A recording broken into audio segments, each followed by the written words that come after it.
मेरे प्यारे बच्चों, राधे राधे। कैसे हैं सभी? जरा देखिए, आज हम लोग एनटीपीसी का 2021 के प्रीवियस ईयर क्वेश्चन सीरीज लेकर के आ रहे हैं।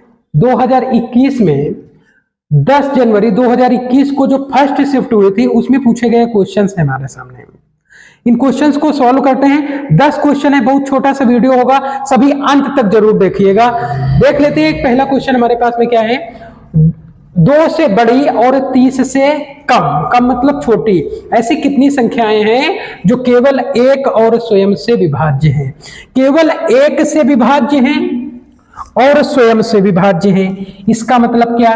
इसका मतलब क्या? स्वयं से विभाज्य हो और केवल एक से विभाज्य हो, तो ये वाली संख्याएं तो आप कहोगे अभाज्य संख्याएं होती हैं। ये संख्याएं होती हैं अभाज्य संख्याएं।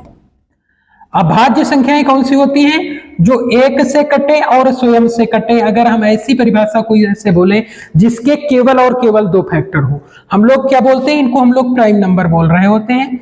प्राइम नंबर बोल रहे होते हैं, प्राइम नंबर। आप कहोगे पहला प्राइम नंबर क्या होता है? जरा कमेंट बॉक्स में बताइए कि पहला प्राइम नंबर क्या होता है। ठीक है, आगे हम लोग बात करते हैं। हमसे कह रहा है 2 से बड़ी और 30 से छोटी, तो 2 से बड़ी आप कहोगे प्राइम नंबर मिल जाएगी 3, फिर मिल जाएगा 5, फिर 7, फिर 11, उसके बाद 13, फिर 17, फिर 19 और इसके बाद हो जाएगा 23 और 29। एक बार देख लेते हैं, 1 2 3 4 5 6 7 8 और 9। हम कहेंगे आंसर कितना हो जाएगा?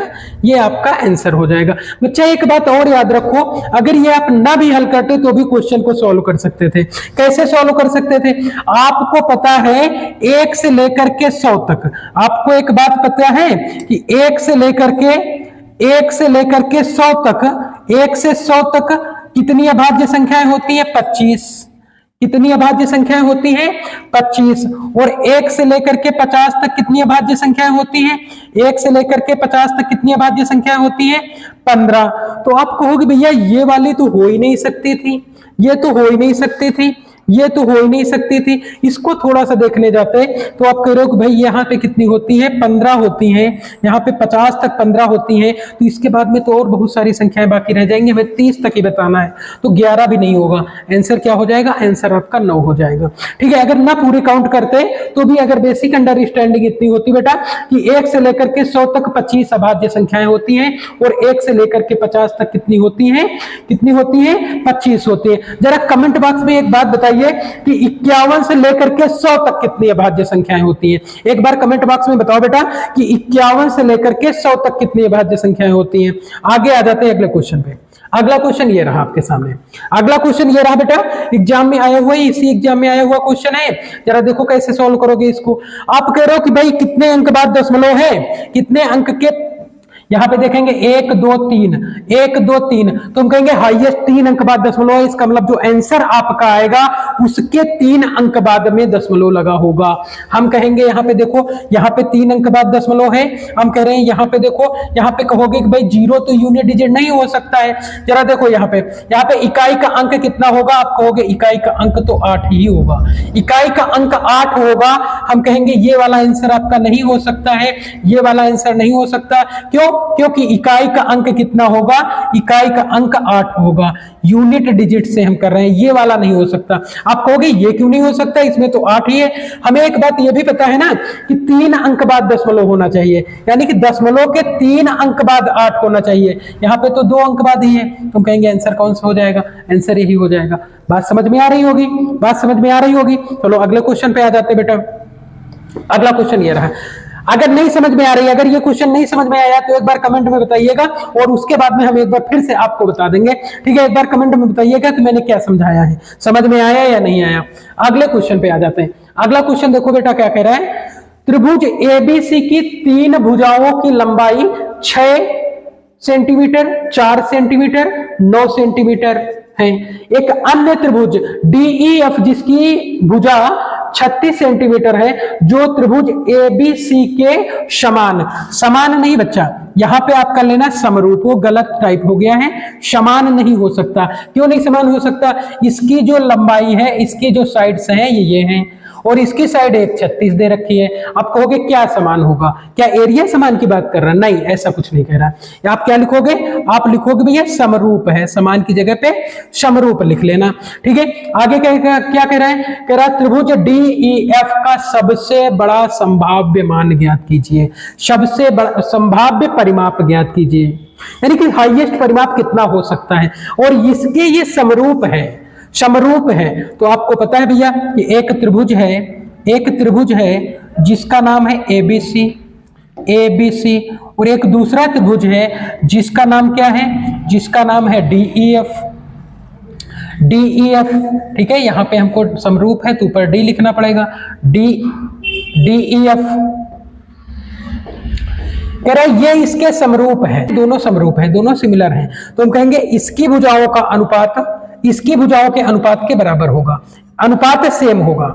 अगर हम ये करें ये कितना है? 6 है, ये 4 है, और इसको कह दिया 9 है, तो आपसे कह रहा है भाई हमें निकालना क्या? हमें निकालना सबसे बड़ा परिमाप। सबसे बड़े परिमाप कब आएगा? जब इसकी छोटी भुजा का रेशियो इससे हम किससे बराबर 36 के करेंगे, छोटी भुजा का रेशियो से मैच कराएंगे 36 को, तो आप कहोगे कितने गुना हो जाएगा? ये 9 गुना हो जाएगा, 9 गुना। अगर यहाँ पे हम देखने जा रहे हैं कि इसका परिमाप कितना है, इसका परिमाप हो जाएगा 6 गुणा 4 गुणा प्लस 6 प्लस 4, 6 प्लस 4 प्लस 9, आप कहोगे ये कितना आ जाएगा? ये 19 आ जाएगा। तो इसका जो बड़ा वाला जो परिमाप आएगा वो कितने गुना आएगा? ये अगर हम कहें कितने गुना आएगा तो आप कहोगे 9 गुना आ जाएगा। तो 19 9 कितना होता है? 171, इतना हो जाता है 171। यही आपका आंसर हो जाएगा। आगे बढ़ जाते हैं अगले क्वेश्चन पे। अगला क्वेश्चन कह रहा है कि इतना इतना इतना इसका लघुत्तम समापवर्तक ज्ञात कीजिए। अच्छा, लघुत्तम समापवर्तक की बात करें तो हमें पता है कि इससे तो बड़ा ही होगा, जो बड़ा वाला है उससे तो बड़ा ही होगा लघुत्तम समापवर्तक, एलसीएम इससे बड़ा ही होगा। तो हम ये कहेंगे कि भाई यहाँ पे देखो 7 की पावर 2 है, तो यहाँ पे भी 7 की पावर 2 तो एटलीस्ट होनी ही चाहिए थी। अब कहोगे, आप क्या कहोगे कि भैया यहाँ से अगर हम देखने जाएं कि इन दोनों का एलसीएम कितना होगा, इसका एलसीएम कितना होगा, आप कहोगे 2 टू पावर 4 हो जाएगा। हम कह रहे हैं इसका एलसीएम कितना होगा, तो कहोगे 3 टू पावर 6 होगा, क्योंकि ये 4 छोटा है 6 बड़ा है, 3 टू पावर 6 होगा। इसमें चेक करने जाओगे तो आप कहोगे 5 टू पावर 5 हो जाएगा। इन दोनों में चेक करो 5 टू पावर 5 हो जाएगा। ठीक है, अगर यहाँ पे हम कहेंगे 7 टू पावर कितना हो जाएगा? 7 टू पावर 2 हो जाएगा। जरा कौन सा मैच कर रहा है? आप कहोगे 2 टू पावर 6 ये तो हो नहीं सकता है, 2 टू पावर 2 ये तो हो ही नहीं सकता है, 2 टू पावर 4 आप कहोगे 2 to power 4, 3 to power 6, 5 to power 5, 7 to power 2। यही आपका आंसर हो जाएगा। आगे बढ़ जाते हैं बच्चे। जरा नहीं समझ में आया तो एक बार बताइएगा कि सर समझ में नहीं आया है। क्या जल्दी तेज पढ़ा रहे हैं या धीरा पढ़ा रहे हैं? आप लोग ये भी कमेंट करके बताइएगा। अगले क्वेश्चन पे आ जाते हैं बच्चे। अगला क्वेश्चन हमारे पास में क्या है? आप कहोगे अगला क्वेश्चन कौन सा कर चुके हैं हम लोग ये क्वेश्चन कर चुके हैं। अगला क्वेश्चन देखो डीआई का आ गया है। डीआई का क्वेश्चन आ गया, कह रहा नीचे दिए गए छात्र के अर्धवार्षिक और वार्षिक परीक्षाओं के प्राप्तांक दिए गए हैं, आंकड़ों का अध्ययन करें और प्रश्नों का उत्तर दें। डीआई का क्वेश्चन है, बहुत आसान सा क्वेश्चन, जरा देख लेते हैं क्या कह रहा है। छात्र ने किस विषय में अपने प्रदर्शन में अर्धवार्षिक परीक्षा की अपेक्षा वार्षिक परीक्षा में न्यूनतम सुधार किया है, यानी कम सुधार किया है। आप कहोगे हिंदी में कितने नंबर का सुधार किया है? पहले उसके कितने आए थे? 80, अब कितने आ गए? अब आ गए 85, तो 5 नंबर का सुधार किया है। यहाँ पे तो भाई कितने नंबर का सुधार किया? 3 नंबर का किया है। यहाँ पे तो आप कहोगे कितने नंबर का सुधार किया है? यहाँ पे भैया सुधार कर दिया उसने 12 नंबर का, और यहाँ पे तो निगेटिव चला गया, निगेटिव हो गया। यहाँ पे कितने नंबर का सुधार किया? आप कहोगे 2 नंबर का। तो आप बताओ जरा किसमें सबसे कम सुधार किसमें किया है? कहोगे विज्ञान, सामाजिक विज्ञान में। सामाजिक विज्ञान में अर्धवार्षिक में आए थे उसके 79 और वार्षिक में आ गए 81। तो आप कहोगे किस क्या आंसर हो जाएगा? आंसर हो जाएगा सामाजिक विज्ञान। अच्छा, एक बात यहाँ पे सुधार करना, प्रतिशत में सुधार करना, दोनों अलग अलग बातें होती हैं। प्रतिशत में सुधार नहीं पूछ रहा है आपसे पूछ रहा है किस विषय में न्यूनतम सुधार किया, प्रतिशत सुधार नहीं पूछ रहा है ना। तो हम कहेंगे फिर आंसर हमारा कितना हो जाएगा? सामाजिक विज्ञान हो जाएगा। अगले क्वेश्चन पे आ जाते हैं। कह रहा है हिंदी में छात्र के प्रदर्शन में कितने प्रतिशत सुधार हुआ है, कितने प्रतिशत सुधार हुआ है? हिंदी की अगर हम बात करते हैं तो कहोगे अर्धवार्षिक परीक्षा में 80 नंबर लाया था, वार्षिक परीक्षा में 85 ले आया है, 5 नंबर ज्यादा ले आया है। जरा इसको काट करके बताओ कितना हो जाएगा? 1/16। कितना हो जाएगा? 1/16। तो 100 में कितना कितना हो जाएगा, आप कहोगे 100 में हो जाएगा 100/16, 25 कितने से 4 से कट जाएगा, 4 से काटोगे आप कहोगे 25 चौको 100 और 4 चौक 16, कितने परसेंट बन गया, कितने परसेंट बन गया, 25/4% हो गया।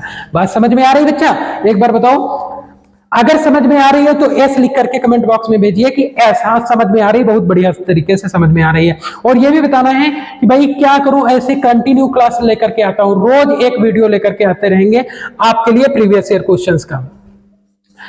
ये क्वेश्चन जरा देख लीजिए, छात्र ने किस विषय में अपने प्रदर्शन में अर्धवार्षिक परीक्षा की अपेक्षा वार्षिक परीक्षा में अधिकतम सुधार किया। बच्चे अभी देखो पीछे बताया गया था, अभी तो पीछे बताया था हमने कि भाई यहां पे तो 15 अंकों का सुधार किया है, 15 अंकों का सुधार किया है, तो अधिकतम सुधार तो यहीं पे हुआ है। कहां पे हुआ है? गणित में हुआ है।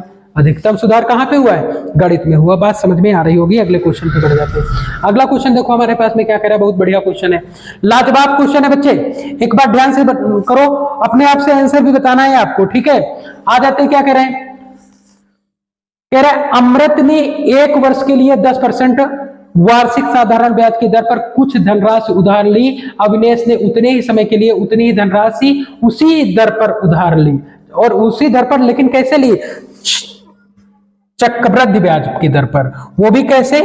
छमाही ब्याज पर उधार ली। यदि अविनेश ने ब्याज के रूप में अमृत से 50 रुपया अधिक प्राप्त किया है, अधिक भुगतान किया 50 रुपए, तो इनमें से प्रत्येक ने कितनी धनराशि उधार ली थी? बच्चे बढ़िया क्वेश्चन है, कैसे सॉल्व करेंगे, कैसे सॉल्व करेंगे? हम मान लेंगे कि 100 रुपया दोनों ने उधार लिया था, 100 रुपया किसी से उधार लिया, तो इसको 10% साधारण ब्याज की दर पे लिया, तो 1 साल में ये जो है 1 साल में 10 रुपया ब्याज देगा, 10 रुपया ब्याज देगा। आप कहोगे हाँ 10 रुपया ब्याज बना, किसका? अमृत का। अरे 100 रुपया उधार लिया, 100 रुपया उधार लिया, अमृत लिखा हुआ, सॉरी क्या लिखा हुआ है? अमृत, अमृत 100 रुपया उधार लिया 10% साधारण ब्याज की दर से, तो 1 साल में ब्याज कितना होगा? 10 रुपया। अगर इसको हम बात करें कि इसने, अविनेश ने अगर 100 रुपया लिया होता तो चक्रवृद्धि ब्याज की दर पर लिया है, सेम रेट ऑफ इंटरेस्ट पे, लेकिन छमाही पे करेगा, तो रेट ऑफ इंटरेस्ट कितनी है? 10% वार्षिक। 10% क्या है? 10% वार्षिक है। तो अगर हम कहें छमाही में क्या हो जाएगी, तो आप कहोगे छमाही में हो जाएगी 5%। अरे छमाही में क्या हो जाएगी? 5%। तो कहीं इसकी पहली छमाही में कितने रुपया ब्याज देना पड़ेगा इसको? आप कहोगे 5 रुपया। दूसरी छमाही में कितना देना पड़ेगा? 5 रुपया। लेकिन चक्रवृद्धि ब्याज है ना, तो इस 5 रुपया का भी 5% ब्याज देना पड़ेगा, तो 5 का 5%, 5 का 5%, इसका मतलब 5 × 5/100। अब आप कहोगे भाई इसका ब्याज कितना बन गया?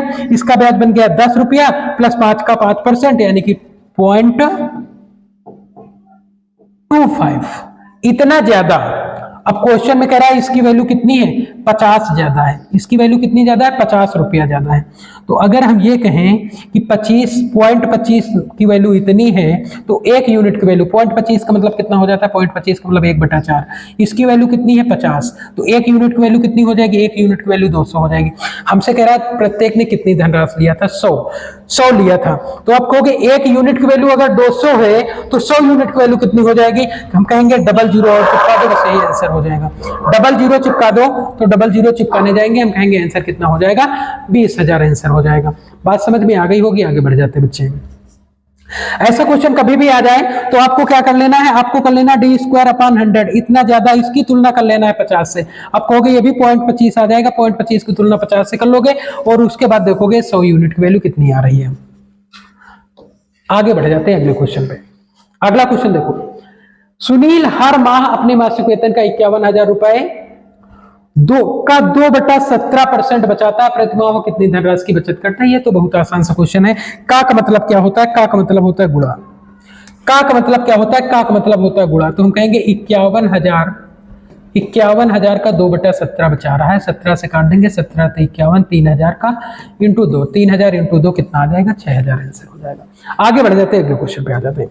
अगला क्वेश्चन हमारे पास में क्या है? अगला क्वेश्चन ये है हमारे पास में, कह रहा महेंद्र और जाहिद की आयु का अनुपात 6:7 है। वर्तमान में अगर हम बात करें महेंद्र और कौन है? जाहिद, इनकी आयु का अनुपात कितना कितना है, हमसे कह रहा है भाई 6:7 है, 6:7 है वर्तमान में। कह रहा है 15 साल पहले, इसको थोड़ा सा नीचे लिख लेते हैं, वर्तमान 6:7। 15 साल पहले, यहां पे लिखेंगे 15 वर्ष पूर्व, 15 वर्ष पूर्व इनका आयु का अनुपात कितना था, 9:11, 9:11। तो कह रहा है बताओ कि महेंद्र की आयु कितनी हो जाएगी, बताओ जरा। ये डिफरेंस कितना है, ये डिफरेंस आपको दिख रहा है 2 होगा, ये डिफरेंस कितना है, ये डिफरेंस 1 हो रहा है होगा। आप कहोगे डिफरेंस को बराबर करना पड़ेगा, डिफरेंस को बराबर करने के लिए क्रॉस मल्टीपल, तिर्यक गुणा करना बच्चा। 1 का गुणा 9 और 11 के साथ में करना है, तो 9 1 के 9 हो जाएगा, 11 1 के 11 हो जाएगा। 2 का गुणा किसके साथ में करना है, 2 का गुणा 6 और 7 के साथ में करना है, तो 6 का 2 गुना करने जाओगे 12 हो जाएगा। आप कहोगे यहाँ पे क्या हो जाएगा, यहाँ पे 12 हो जाएगा, और 7 का 2 गुना करने जाओगे आप कहोगे यहाँ पे 14 हो जाएगा, यहाँ पे 14 हो जाएगा। अब 2 का डिफरेंस हो गया, यहाँ पे आप देख रहे हो 3 यूनिट बढ़ रहा है। पहले 9 यूनिट का था, 15 साल पहले 9 यूनिट का था, अब 12 यूनिट हो गया, यानी 3 यूनिट बढ़ा है। वो 3 यूनिट की वैल्यू कितनी है, 3 यूनिट की वैल्यू हो जाएगी कितनी, 3 यूनिट की वैल्यू कितनी हो जाएगी, 15 साल। 3 यूनिट की वैल्यू कितनी हो जाएगी, 15 साल। तो 1 यूनिट की वैल्यू कितनी हो जाएगी, 5 साल, 5 साल।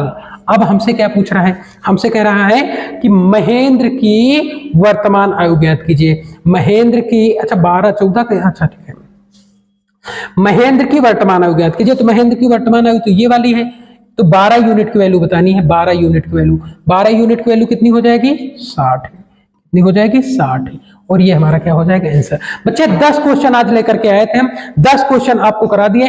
अगर बाय द वे आप लोगों ने प्यार बरसाया, लाइक कमेंट किया, ठीक है, वीडियो को शेयर किया, तो निश्चित तौर पे ऐसे ही पूरे के पूरे क्वेश्चन, पूरे के पूरे जितने भी 2021 में आए, 2019 में आए, प्री में आए, सीबीटी 2 में आए, सारे के सारे क्वेश्चन हम लोग करा रहे होंगे, चाहे वो मैथ के हो, चाहे रीजनिंग के हो, चाहे हमारे जो हमारी और जो फैकल्टीज हैं वो जीएस के और साइंस के भी क्लास करा रहे होंगे। ठीक है, आज के लिए इतना ही रखते हैं। ठीक है, आप लोग वीडियो को ज्यादा से ज्यादा लाइक करना, शेयर करना, अपने दोस्तों को बताना कि ये क्वेश्चन आप कर लो, यहां से आपका पेपर बनने वाला है। ठीक है, धन्यवाद।